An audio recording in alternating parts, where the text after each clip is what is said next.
doctor Himanta Biswa শৰ্মাৰ নেতৃত্বৰ BJP চৰকাৰে বিদেশী ন্যায়াধিকৰণত অবৈধ হিন্দু বাংলাদেশীৰ বিৰুদ্ধে চলি থকা গোচৰসমূহ প্ৰত্যাহাৰ কৰি প্ৰায় ৬৯,৫০০ অবৈধ হিন্দু বাংলাদেশীক নাগৰিকত্ব সংশোধনী আইনৰ জৰিয়তে যি অসমত নাগৰিকত্ব দিব বিচাৰিছে বিদেশীক স্বদেশী কৰিব বিচাৰিছে এই সিদ্ধান্তৰ বিৰুদ্ধে আজি ছাত্ৰ মুক্তি সংগ্ৰাম সমিতি আৰু কৃষক মুক্তি সংগ্ৰাম সমিতি আমি প্ৰতিবাদ সাব্যস্ত কৰিছোঁ আমি হিমন্ত বিশ্ব শৰ্মাক ক'ব বিচাৰিছোঁ যিদৰে এইদৰে অবৈধ হিন্দু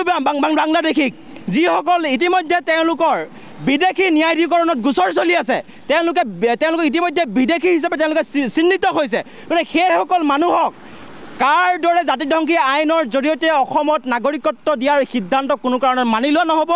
এই সিদ্ধান্ত হঠকাৰী সিদ্ধান্ত হিমন্ত বিশ্ব শৰ্মা চৰকাৰৰ এই সিদ্ধান্ত জাতিদ্ৰোহী সিদ্ধান্ত হিমন্ত বিশ্ব শৰ্মা চৰকাৰৰ এই সিদ্ধান্ত অসম চুক্তিক হত্যা কৰা সিদ্ধান্ত হিমন্ত বিশ্ব শৰ্মা অসমখন পৈতৃক সম্পত্তি নহয় যে তেওঁ অসমত মন গ'লে বাংলাদেশী ভৰাই দিব মন গ'লে বিদেশী ভৰাই দিব গতিকে হিন্দু মুছলমান কথা নাই বেংগলী মিয়া কথা নাই 1971 চনৰ 24 মাৰ্চৰ পিছৰ পৰা অসম চুক্তি অনুসৰি 1971 চনৰ 24 মাৰ্চৰ সকলো বিদেশী অসম এৰিব লাগিব সেইকাৰণে আজি হিমন্ত বিশ্ব শৰ্মা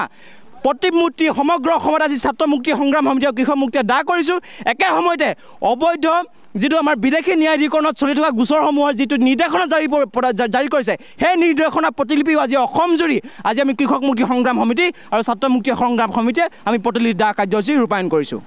যিকোনো খবৰৰ বাবে যোগাযোগ কৰক 7099017330 লগতে 7099017110 নম্বৰত